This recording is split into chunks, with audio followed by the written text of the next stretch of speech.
Hi there folks, welcome to Dunsy's Guitar World. Welcome to another exciting episode of FFS, Friday Fun Stuff, as some people say, for sake. Today I'm going to my mate Richie's house, check out his super cool guitar collection. Now Mark Agnesi goes to millionaires' houses, check out their £1 million guitar collection. I'm going to meet Richie's to check out his, and there are some very nice pieces there. You can tell I mean business. I've got my Ace Frehley t-shirt on today. So I'll let Richie tell you his own backstory, his history of guitar playing, guitar collection and stuff. But I first met him probably at the end of the 80s, and his band Baby's Got a Gun. They were sporting, I think, the Dogs d'Amour. What a band Baby's Got a Gun with.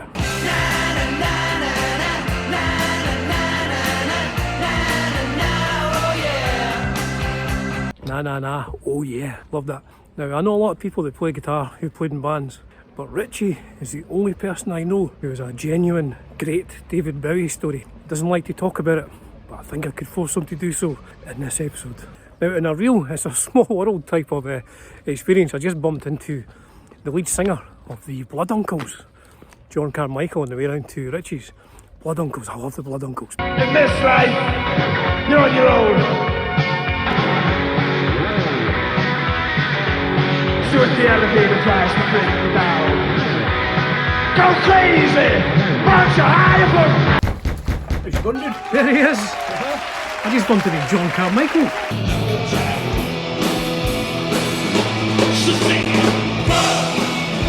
School! Work! Death! School! Work! Death!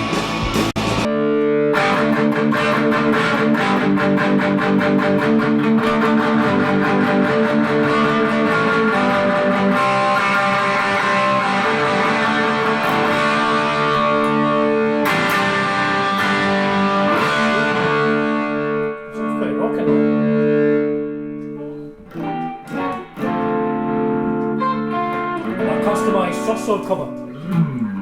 Of course. Where'd you get that? What? Or is it just a sticker? Just a sticker. Ah, just stick it. Sweet. What's It's a that? sticker, you need a sticker. What's today's backline? Did that, just that fender.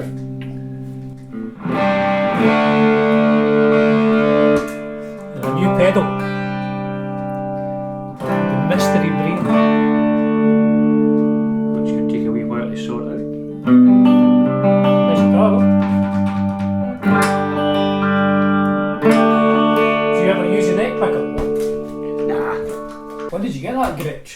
Because I borrowed it about 4 or 5 times to do some recording. Well, this was I bought this one. I said I kind of got my junior when I started uni, and I bought the Gretsch when I finished uni as a treat for finishing. As a treat for passing. For failing. For failing. For getting thrown out. It's a proper Brian Setzer one as well, huh? It is. So a quick look at that. A good excuse to slap an extra 500 quid on the price tag. It's only 500.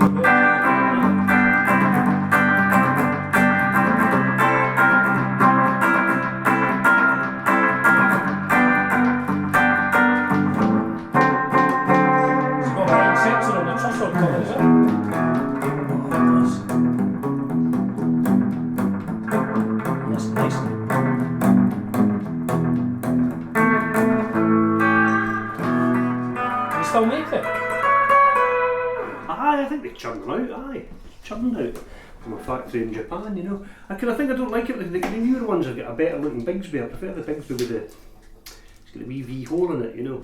I don't like that. I really like that Bigsby. So they're made in Japan? Or America? Japan? Yeah. So I was saying why they're so bloody expensive. What does it say made in Japan?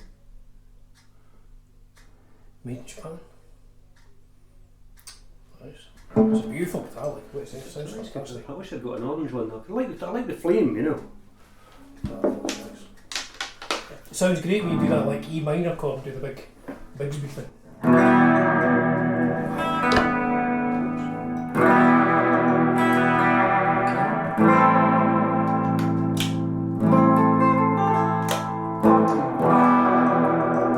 Because you're that used to playing like a Les Paul and you kind of thrash it. With this one, it's You just need to be gentle. It takes a while to kind of tame this guitar, you know. So what was the first guitar you ever bought?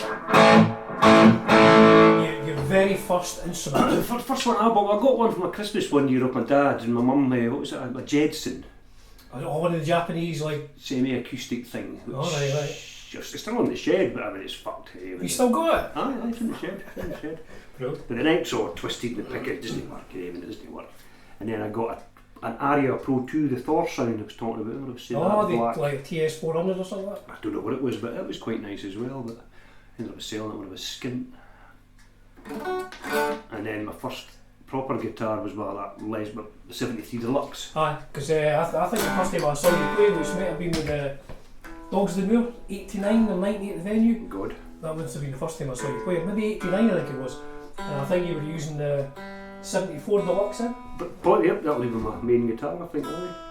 You would have bought it second hand, though. I got it for £500 off Gary's sister's boyfriend at the time, 400 notes, 500 notes, 400 notes. And what about £3,500 then? Sold it for 400 notes as well. It's crazy how much guitars are costing these days. It's unreal. £4,500 for a bloody 74 Deluxe. When did you get the white Les Paul custom? Well, God, when did we get that? That was kind of shortly after that, but when did you see the Dogs of the Moor thing? Was it 90? I think 89 was the Dogs of the Moor. 89, 90, because I think I got the kind of white Les Paul sound control, and I think it was second hand, and it was £400, it was a 1988 one, so 400, 500 quid or something. It was sound control, 600 maybe. What did you end up selling it for? Well, that was the one that gets stolen. Oh, that's right. I got stolen from the end student at the rehearsal room. Fuck. What happened to the Deluxe again? Oh, did you I had to sell that to my mate when I was skint. And I was so skint, desperate. And then I was going to buy it back off him, wasn't I? It was fucked. I mean, when I went to college, when I went to college, 95, I sold every guitar I had apart from that Japanese Strat, and then Bundy gave me a Telecaster. So for about 3 years all I had was bloody 2 guitars. Oh, I had nothing. That was the same when I was on that guitar. When I sold that one and the other one gets stolen, I went through a good couple of years of not having a guitar. And I was really depressed. It was just like, that's me, and I just never had a guitar at all, you know. What did you do band-wise? I was never in a band at that point. It just all kind of crumbled. That was at the end of the Bleeding Hearts, I think, you know, and it just all kind of falling apart, and nothing was really happening. And then, it's taking the tune okay, you know. when did you get the Steve Jones? Oh, I can't even remember when I got that, why I got that. I must have come into some money. Investment? You thought An investment, yep. So it was before they had crypto. I must have either gone mad on the night shift and bought it on a whim when I got the night shift psychosis, because I don't remember an occasion where we would have got a wee windfall, you know. Folk always think you're loaded because you got quite a few guitars, but invariably you come by them through like, I just got too much money from a tax credit. Aye, it's never been because you're loaded and you just go and buy a guitar. It's because you get a spare couple of quid and you think, well, I could just fritter it on rubbish, or I could invest it, you know. That's enough. Where's my Jonesy? What is Excalibur? Oh, that's a nice guitar. It is a nice guitar, aye, but Is that like your best guitar? well, that was the one that was the most expensive one, isn't it? That's an investment, Richie. That's the way you look at that. That's cryptocurrency. Yes, that's how I justified it.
Telecaster? No, I sold that. What? That was your Telecaster? It was a bought off Jerry for Fire X. It was a nice one, a white one, but I just couldn't get into playing it, you know. I just never.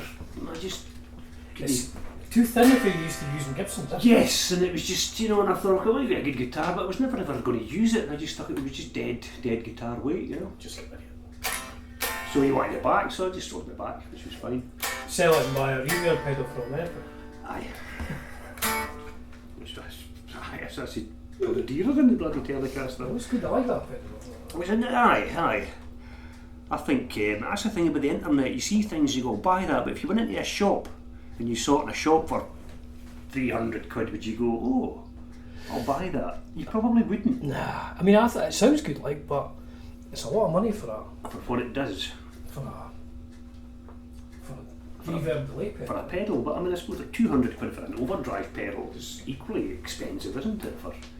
Even that's 100 quid for a delay, isn't it? I mean, 150 quid for some of these pedals, but they're not cheap.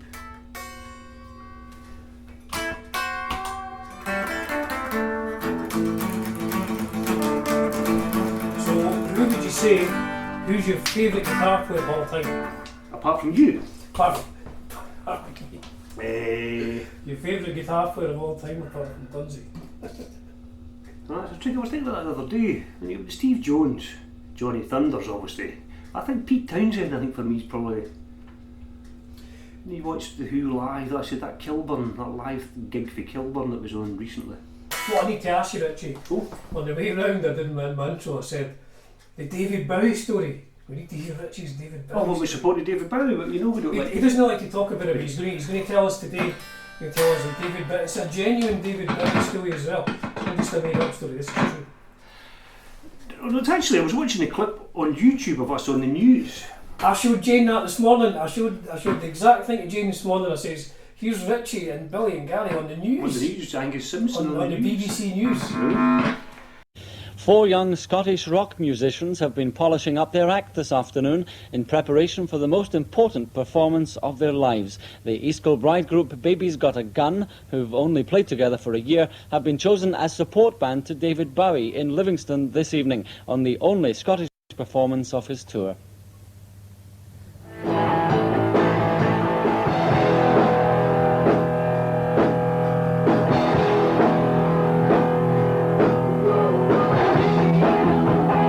Dozens of hopeful young bands practice in semi-derelict buildings in the centre of Edinburgh, dreaming of a break into the big time.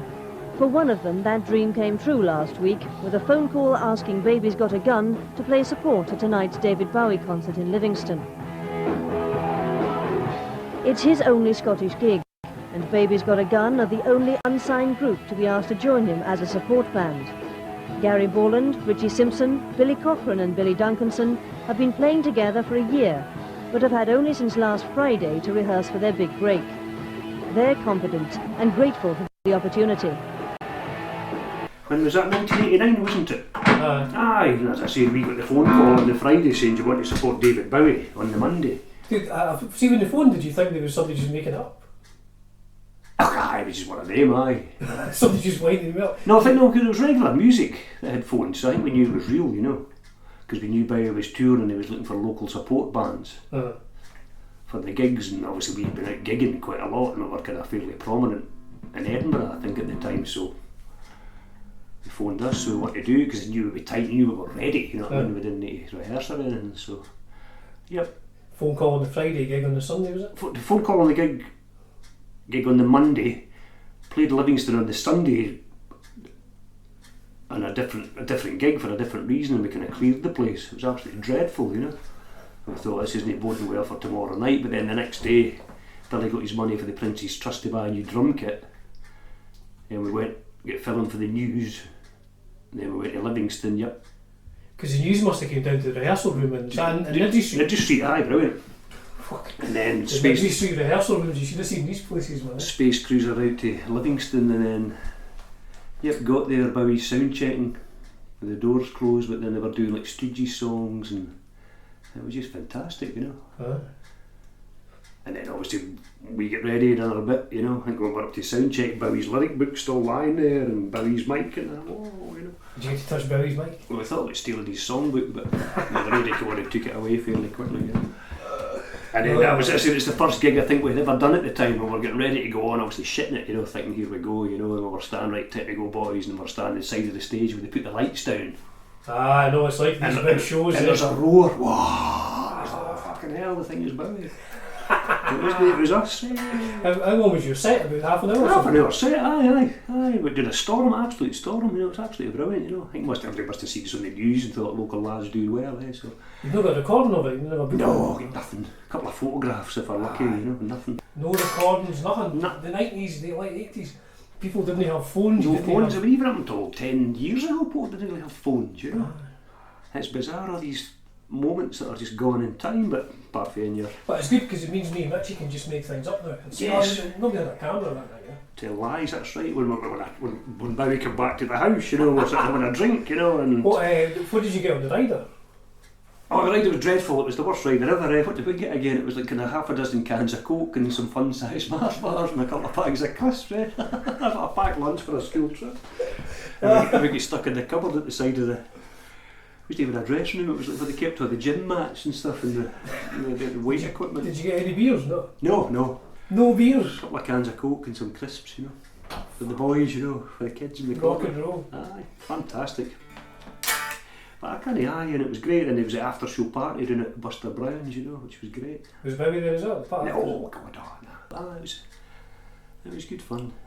And then waking up the next day with not a bolt in your pocket, not enough money to buy milk or anything, you know. And then back to band practice in Nidri Street the next again day. Aye, you know, for whatever reason. Aye, so.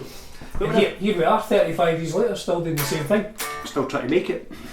Still recording demo tapes. Still talking about the Bowie gig, you know. Down and out on the Bowie gig. Richie's grinding out on David Bowie, I'm still grinding out on Nirvana. Here we are.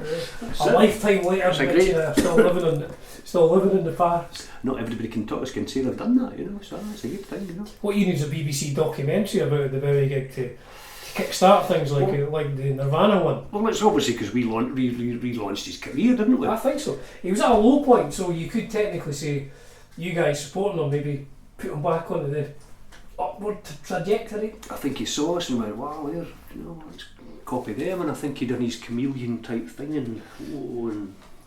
and obviously done the Glass Spider, you know. When he came back here, I was saying, like, you should call your next tour Glass Spider, and do the hits, Dave, do the hits. It's funny when you look at the Tin Machine like world tour. There's all these big cities, you know, London, Madrid, wherever it is, New York, Paris, and Livingston, which is in West Lothian of all places. We demolished shortly after it, you know. They knocked the forum down, that's right, Because nobody knew they couldn't follow Baby's Got a Gun. It was never it was the end of it. never going to be a gig as good as the Baby's Got a Gun.